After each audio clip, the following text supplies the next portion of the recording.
Bonjour à tous, bienvenue pour le Tour d'Europe de la presse. Ce mercredi 28 mai 2014, on débute notre voyage par la France. L'équipe encense les Bleus.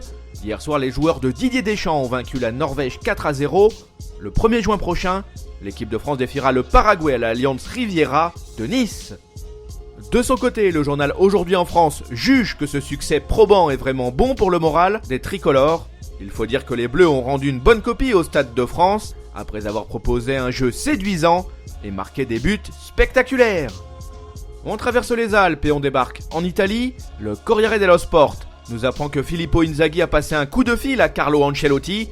Nul doute que le coach du Real Madrid a dû donner quelques conseils à son ancien joueur, qui s'apprête à endosser le costume d'entraîneur au Milan AC. À en croire la Gazzetta dello Sport, Arrigo Sacchi pourrait faire son comeback à San Siro. L'homme qui a remporté 2 Coupes d'Europe, des clubs champions ou encore un Scudetto avec le club lombard pourrait s'occuper des jeunes ou alors carrément épauler Super Pippo en tant qu'adjoint. Allez, on reprend notre valise et on se dirige vers l'Espagne.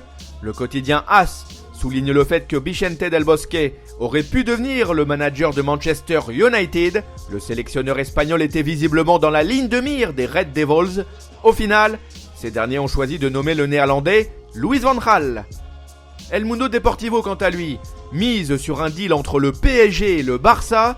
Le club catalan pourrait débourser 20 millions d'euros et ajouter sur la balance Daniel Alves. Objectif, s'offrir le défenseur central brésilien Marquinhos.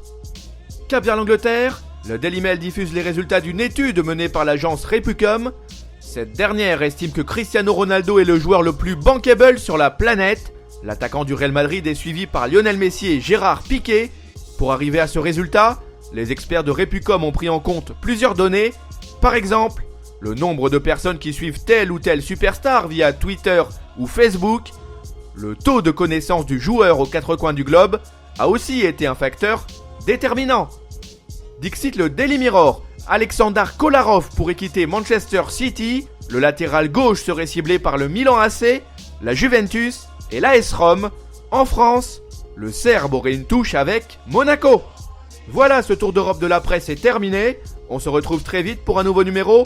En attendant, vous pouvez consulter en temps réel l'actualité sur le site de Top Mercato ou sur nos chaînes YouTube et Dailymotion. Nos applis pour mobile et tablette, de même que nos comptes Facebook et Twitter, sont également à votre disposition. À bientôt.